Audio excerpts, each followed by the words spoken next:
Hi, and welcome to the VFX podcast. I'm John Montgomery. Award season is in full swing, and for this episode, we're covering one of the visual effects Oscar nominees.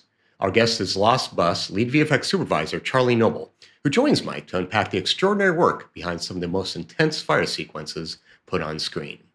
Noble walks through the months-long preparation, research, and collaboration with special effects, safety teams, and real-world fire experts that help shape the film's realism.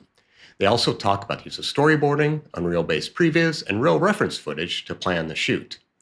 The challenges of working with child actors and limiting their exposure to smoke due to health and safety issues, as well as just overall how practical effects, real photography, and large-scale VFX were blended to create the harrowing scenes for the film. So congratulations. Incredibly good news that you've earned an Oscar nomination. Yeah, thank you. Very exciting. Before we go any further, just want to outline your co-nominees for that nomination and their roles. Yeah. For the Oscars, alongside me, I've got BK McLaughlin, who was the special effects supervisor, and then Dave Zaretti from ILM in London, and then Russell Bowen from Belo in Vancouver. Right, and I believe, obviously, you're the production supervisor, but was it ILM that did the sort of primary heavy lifting on the firework? Yeah, I mean, it was split. I mean, it wasn't evenly split. Yeah, they did do the heavy lifting for sure. Yeah. Because this firework is remarkable and also constrained by the fact, of course, that you've got a whole lot of child actors in the film. So what you might be able to get away with if you just had like a bunch of stunt coordinators pretending to be regular passengers of a bus, very hard to get that many child stunt actors to do anything. It's must have been a major consideration from the outset. Yeah, I mean, when we had the kids on the bus, it was just our cast. We didn't have any extras, stand-ins, and we very occasionally used dummies, but that was just very, very occasionally, just for lighting reference, just some shapes. But yeah, the kids were on the bus a lot, and yeah, you're right. I mean, obviously, with when you're dealing with fire, regardless of who's around, safety is obviously paramount.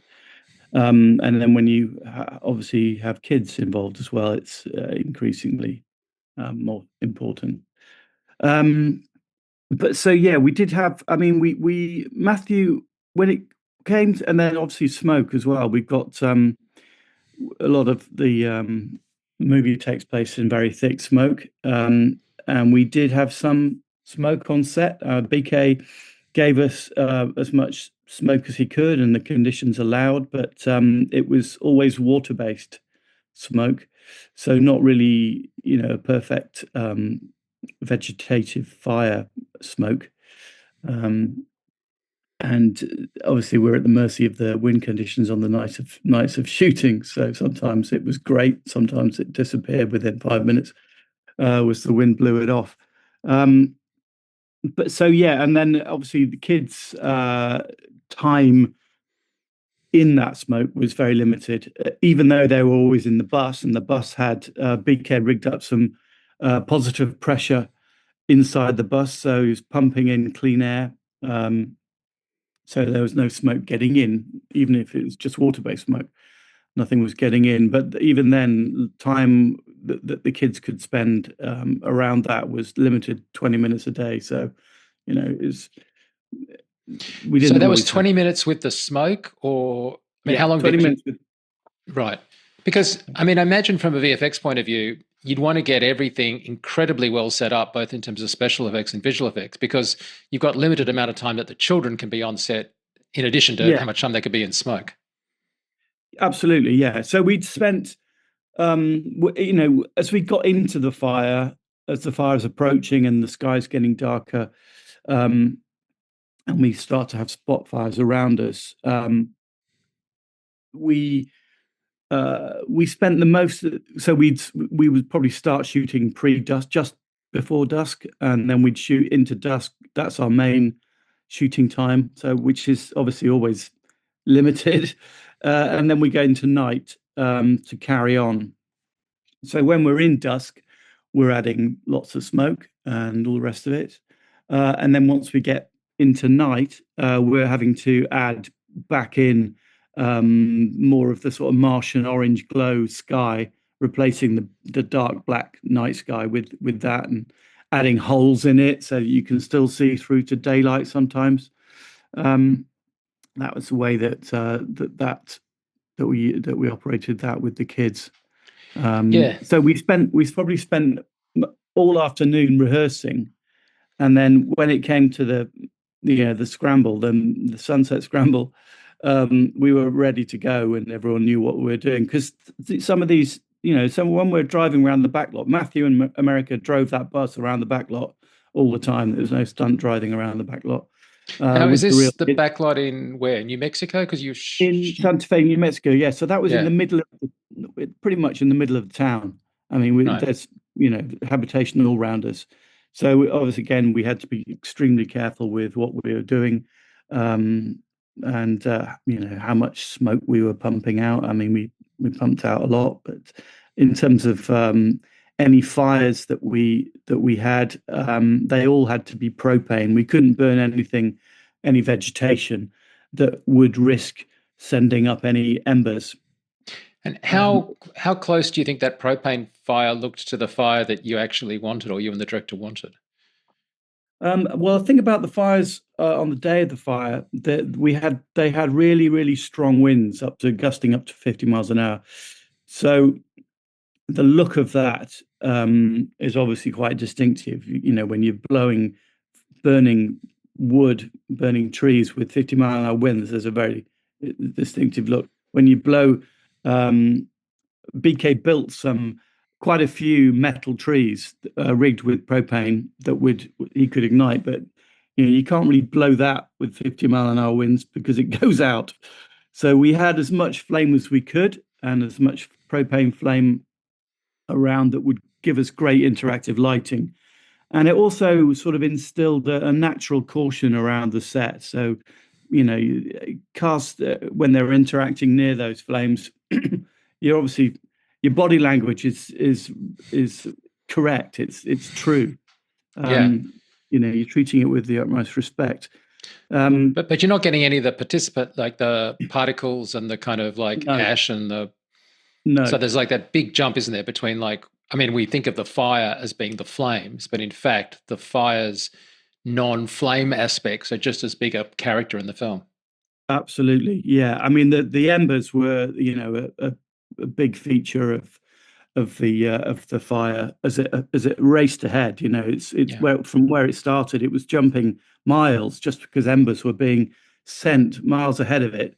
Big chunks, big firebrands were being pushed by the winds way ahead, so it was able to leapfrog really quickly from its ignition point through into the town very quickly indeed. So the embers are very important, and they are present throughout the whole film. Well, not throughout the whole film, but from after the moment of ignition, they play a very valuable role in presaging the fire as it arrives. You see the odd ember floating in, and then more and more, and then once you're into the fire surrounding you, you're engulfed in a whirlwind of fire embers ripping around you, and the smoke obviously thickening until the sun's completely blotted out. So you've got fire, but embers, and the thick smoke. So if we just go back to the beginning of the process, we mentioned that you were shooting primarily in New Mexico, but you actually started the process, if I understand it correctly, by doing an Unreal UE4, UE5 kind of simulation of everything. Could you walk me through that stage, please? Yeah. So, we spent about 8 months in soft prep and prep, researching the whole thing. So myself and Paul's researcher, Nicola Barnes, and my producer, Gavin Round, and we had an editor for the process. And we assembled probably about an hour's worth of material from the day of the fire, which was the actual fire itself. So, it's a hell of a lot of material. from various sources. Obviously, there's some available on the internet from people who are going through this from their phones. We had a really great cooperation from our fire coordinator, John Messina, who was the incident fire commander from the day of the fire. So he was actually from the actual fire, on our right? production. Yeah, so he was advising me and obviously the rest of the crew as to what we should be recreating, how we should recreate it. Gave us a wealth of material. And actually, even the bus occupants, Mary Ludwig, who's the teacher on the bus, who played by America, and Matthew, who was playing Kevin's part, they gave us quite a few clips as well that they took from the bus itself. So, I assembled all this hours worth of material from pre-fire and also then charting the course through the fire, and then took all of this footage, whether video or stills, and placed it onto a virtual whiteboard, mirror board map of the whole town. Charted the bus's route from dropping off the kids at the first school in the morning, through to where he's got an empty bus on his way back down to the base, and then he answers the call, the distress call, turns around, goes to pick up the kids, and then takes the kids out of town. So all of that route was charted, and then I was able to, lay all of the various reference material along that route, so that any route I could take the cast through it and say, okay, well, scene 99, you're here on the route. This is what's going on around you, and everyone could look at it, and we could. So now, when you say you're charting that with them, at this point, is that in a virtual whiteboard or is that in Unreal Engine? Yeah. So this at the moment, yeah. Sorry, I was getting on to the Unreal stuff. So this at the moment is a virtual whiteboard with all of the real footage displayed on it, and then I handed that over to Velo, who are the guys that I worked with for 20 odd years at DNEG and before, actually. But they set up Velo a few years ago, and they built the whole route based from that map. They could look at the map, see where we were, see all the left, right turns, see the roads that we were on. So they went through Google Street View from pre-fire, could then build everything as to how it looked. So then they could then chart the route in Unreal, in their Unreal recreation of Paradise. And then it gradually introduced all the effects, so they could, they brought the smoke in, and then the spot fires that arrived, and then took us through the various we actually ended up with about 7 stages of the fire for the bus's route, from sort of very light smoke at the start, through to the smoke's coming, then the odd ember, then the odd spot fire, and then, fire starting to get closer and closer around us. The smoke's getting thicker and thicker, through to the tunnel of fire, inferno, at the end of the journey, as it goes through that very precipitous, sort of tight little track, one of the few remaining clearish exits out of town, high risk exit out of town, through that until you break out into the daylight and the birds are all tweeting outside it. So this massive Unreal setup sounds really valuable, but from your point of view, what was its primary value? Was it like plotting out these 7 kind of stages that you're talking about, or were you actually worrying at that stage about camera angles or camera positions? One of Paul's sort of integral parts of the process at this stage, he likes to storyboard and animatic a lot of the action, and that's done by a guy called Adrian Spanner, who's storyboarded a lot of Paul's movies. So I was feeding him with some of this Unreal stuff. He was also animaticking, if that's a word, but extra other shots based on trips to paradise along the route, taking videos of the route, angles that Paul, likes, and then sketching in the characters. So you end up with a sort of hybrid mixture of a little bit of Previz, a lot of animatics, and then some of the Unreal stuff all mixed together. Because Paul's known for, as the director, known for wanting to have a camera that has a real energy to it by not being the product of, say, a technical previs. So in a sense, what you're doing here is getting an essence of what's going on rather than any kind of specific shot information. Definitely. Is that correct? That is correct. Yeah. I mean, some of the shots we did previs, accurately, because we were going to go and shoot aerial plates and other ground-based plates in paradise, but with a very tiny little crew. So we needed to get those things signed off, moves signed off, and locations signed off, and obviously all the angles and everything. Charlie, well, most of the action is with the bus, obviously, and we're really in it. There are also shots that are like shots of planes flying over to give the audience the sense of the mounting scope of the fire. Were they based off those sort of plates, or did you just at some point just go, hey, that'll be fully 3D? A bit of a mixture. I mean, quite a few of those CG aerial shots were based on actual footage that was given to us by CAL FIRE.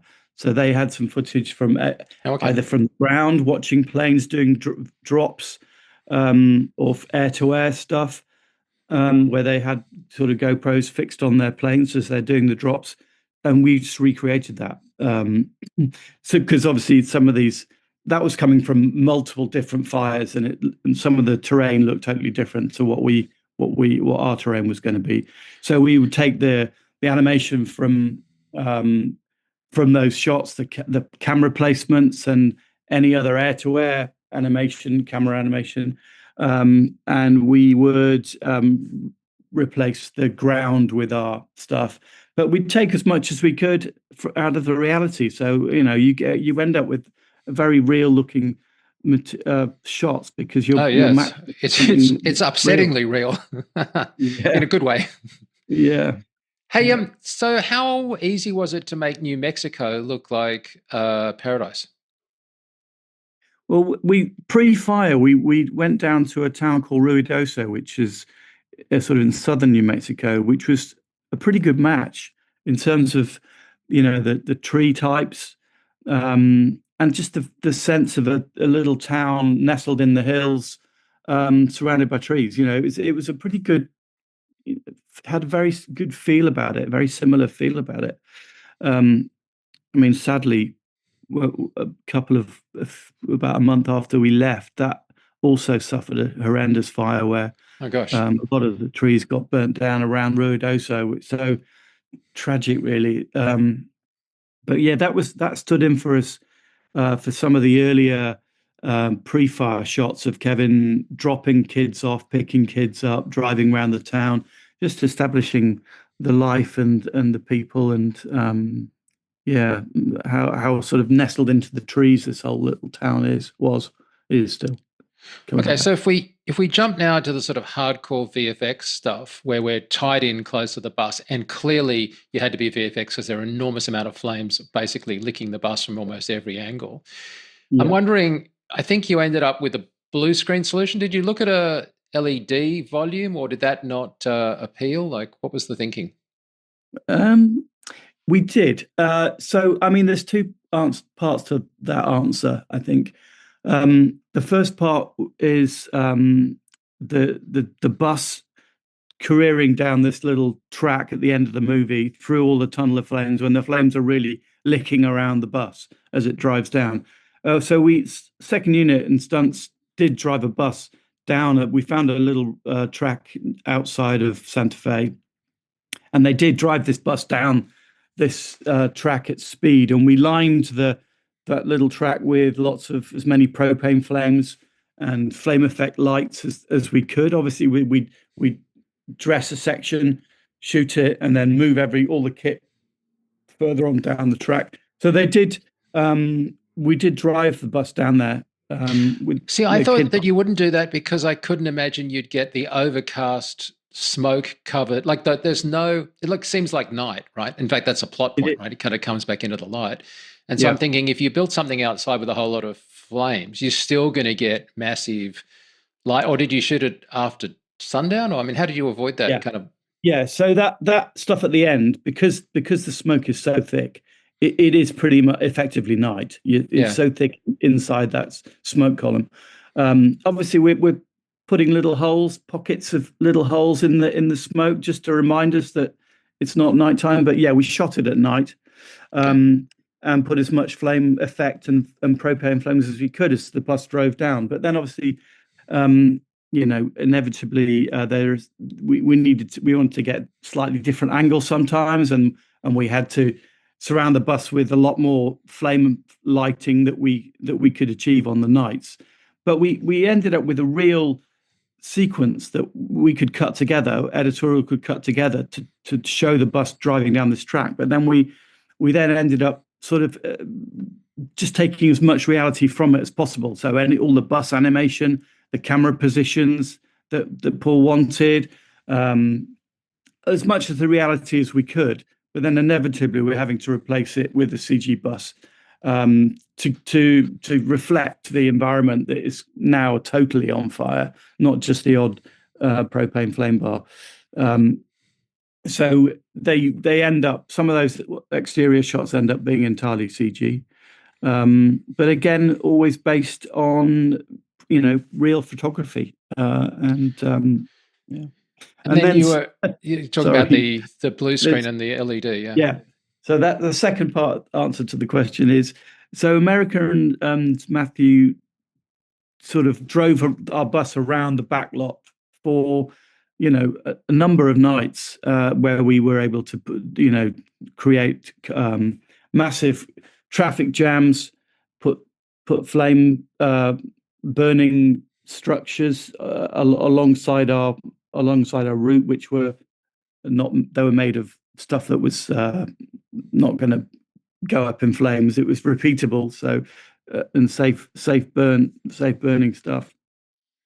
But they drove around for a lot, so we got a lot of material, a lot of good stuff from doing that, driving around the bus. Obviously, we're having to replace a lot of the stuff that's outside the bus, adding more cars, more trees, more smoke, more embers. But we're getting, a lot of, say, 50%, 70% of the shot is in camera. So that gives you a really great reality to build off. But then for the stuff that we couldn't necessarily get on that backlot, either because we needed to spend quite a bit of time with the kids in the bus, shots that we couldn't get with the kids driving around the backlot, we then moved to the stage. And the original idea was to put it on the volume. And so we generated, I don't know, probably about, I'm going to get told off here, probably about 15 minutes worth of it's probably more than that, 15 minutes worth of material. I'd say it's probably more like 20 minutes worth of really high quality material to go on to the volume screen. So Stagecraft at ILM created this stuff. And it was sort of an evolution and a step beyond the Unreal stuff that Bilo had done. But this stuff was going to be not necessarily final pixel, but pretty damn good. And it was. And just to be clear about this is not an LED showing a flat 2D image of flames. This is stagecraft where the camera is actually dictating the what's happening in perspective out on the LEDs. If you'd gone that route.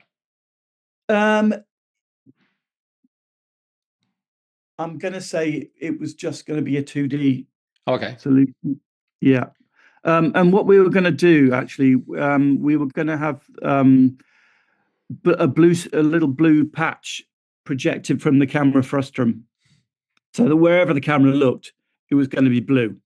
Right. But you got all the contact lighting from everything else, right? Everything else is really lovely, interactive, moving flames, and so it looked. We did a 3-day test out in Burbank, and it looked awesome. Obviously, those guys produced a really great solution for us, but because we'd done so well on the backlot, we actually sort of stepped back from going the full volume approach, and we ended up using just blue screens around the bus. But then we had two big rings of mimic lights around the top of the bus, and then at the bottom of the bus that we were pumping that material through. So we were still getting really good moving light, but it was never going to be obviously in camera. Some of the, if the thought was that if we were going to go the volume route, we'd get some shots in camera because, it's fast camera moves and out of focus, out of focus, and you'd get something. But I think the way we went was definitely the best solution really for us, because we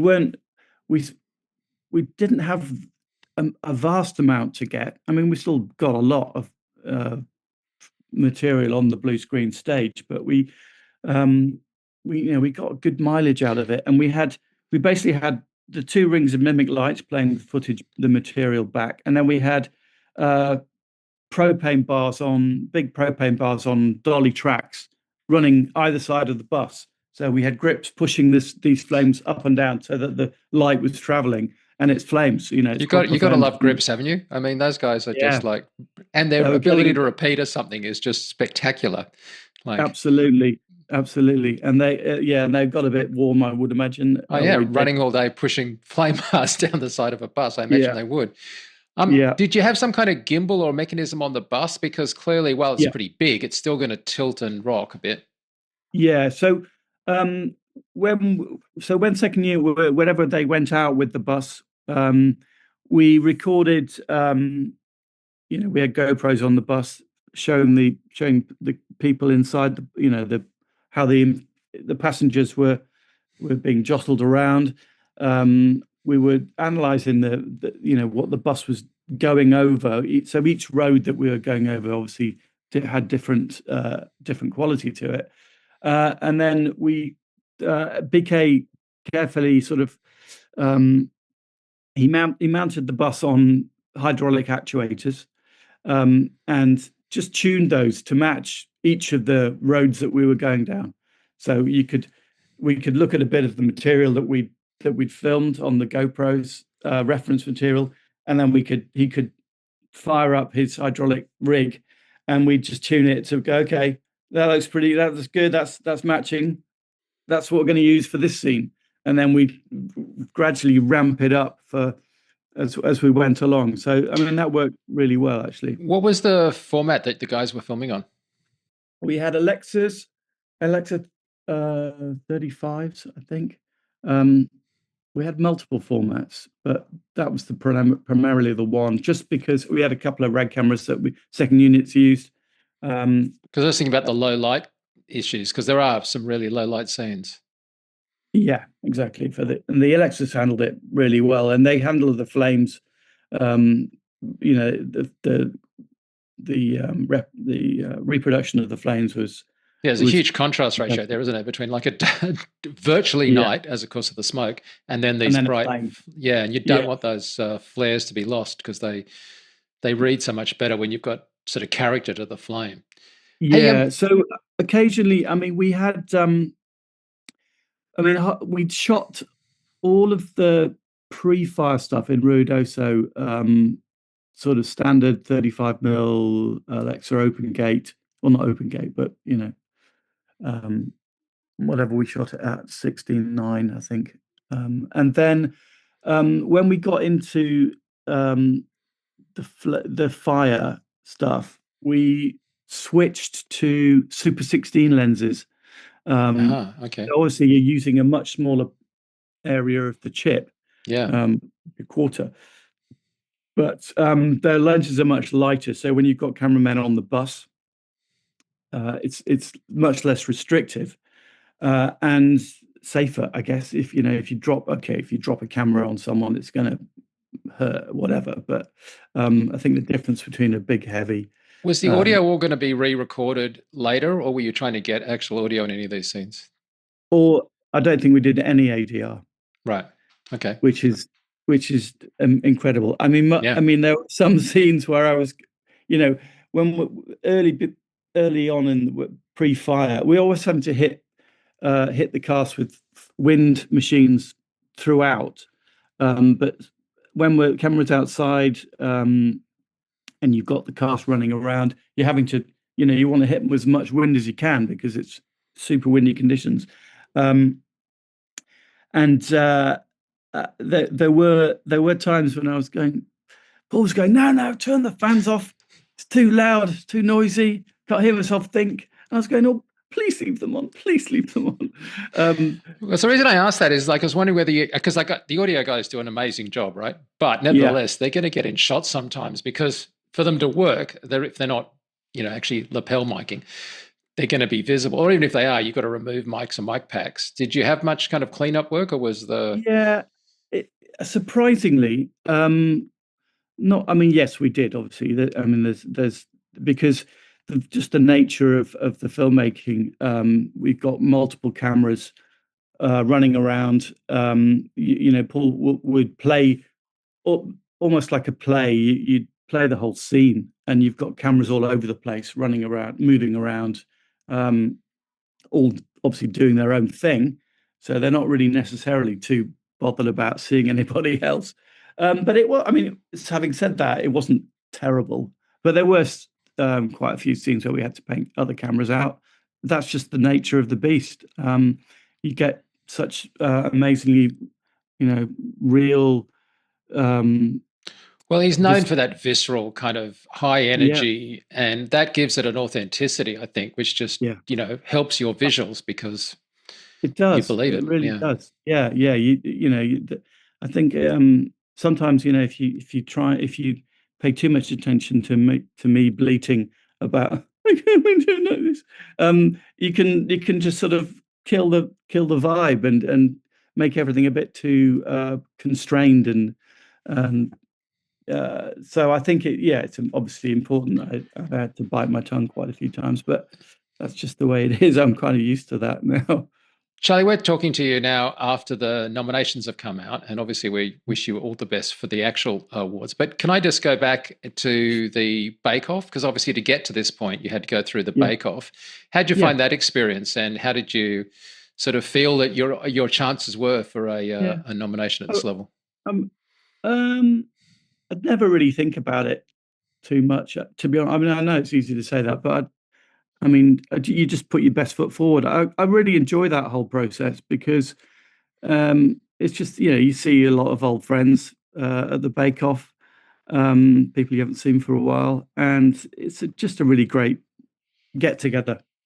So I wasn't there this year, but I've been to previous Bake Offs, and I have to say that it doesn't feel competitive in the room. It feels really supportive because the Bake Off is your peers, right? Yeah, you're absolutely right. That's how it is. It's not. There's no sharp elbows and no egos. It's just everyone's just showing their work, and you're right. The room is very supportive, and all of the other nominees, potential nominees, are very supportive because we've kind of by now we sort of know each other. Yeah. Also, I think if people that don't know, I mean, people say, "Oh, it's just an honor to be nominated," but in fact, the nomination, because of the Bake Off, is a reflection of an incredibly well-educated audience judging your work to be of some of the finest that was done. Of course, they take nothing from an Oscar winner, but it's a different group that's voting for the Oscar winner, right? And perhaps under a different criteria. Yeah, I guess you're right. Because that room is a room of very skilled people who have earned the right to be there. I was only as a guest, but my point is that they're judging your work to be outstanding at a level where they really know the difference between, hard and really hard. Yeah, and it was really hard. How big and how long was the VFX and the post stuff once you came off set? Like, how long did it take you to supervise and finish the film? I've got to churn some figures. Hang on. When did we finish? Came back in June from New Mexico, and then we delivered in January, February time. So July to Okay. end of Jan, really. But I mean, was there progressive turnover? Because obviously editorial had a lot of footage to cut before they were Yeah, doing final turnovers to you. yeah, there was, and we did quite a lot of temps for preview screenings along the process. That's got to make a big difference to editorial, being able to judge how something's flowing. Yeah, and absolutely. So that was obviously an important part of the process for Paul and for editorial. Yeah, so we did a lot of post viz and a lot of temp screenings. So if you can cast your mind back to then, when you've come back from New Mexico, versus obviously the final film, I just was curious, is there any particular scene or setup of maybe those 7 that you were talking about that you thought really exceeded your hopes when it actually came to the finals? I mean, did everything play out as you expected, or was there like, yeah, we thought this was going to be good, but it was even better? Yeah. I mean, oof.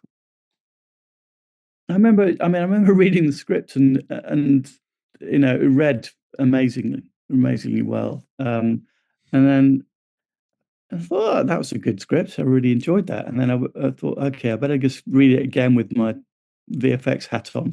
And you go, ooh, this is quite challenging. So any particular scene? I think there. To be honest with you, I know this is a bit of a trite answer, but I'm really pleased with all of it. Obviously, the standout scene is the final tunnel of fire. Driving through the inferno. That stuff looks. Honestly, if it wasn't a true story, you'd honestly think it was impossible. Yeah. I live in Australia. We have bushfires. I've lived with them my entire life. Like, they are scary as all get out and as hot as all get out. And they move like trees explode. It's that sequence is really visceral, and I think you guys did a fabulous job with it. Yeah, they did. Stunning work really from ILM did all that stuff, and it does look amazing. And it was great to be able to we used all the reference that we put together at the start. It was great to be able to sort of go to a shot and go, okay, this is what it's got to look like. So there was no real hiding place. And also, in a sense, you're honoring what actually happened by getting a sense of how hard it was. Do you know what I mean? Like, that's why I think the true story aspect is always really interesting, because you're allowing people like me to kind of fully appreciate what happened on that day, which is in itself just a remarkable story. Yeah, and the back of your mind, forefront of your mind, I guess, really is that you're right, but it's a real event, and you're portraying real lives and the effect that this fire had on real people in a real town. So that's pretty sobering throughout, and we're obviously trying to do justice to that. Well, look, thank you so much for taking time to talk to us. Again, congratulations on the nomination, and Thanks, I hope Mike. it goes really, really well for you come Oscar time. Thank you, Mike. No, it's good to speak to you again. Yeah, thanks, man. See ya. Yes. Bye-bye. Thanks, Charlie, for taking time to share information about the VFX work on the film. It's really great to see visual effects work of this type nominated for an Oscar. And congratulations to the other visual effects nominees: Avatar: Fire and Water, F1, Jurassic World, and Sinners. Well, that's it for this episode. Thanks for listening to or watching this FX podcast.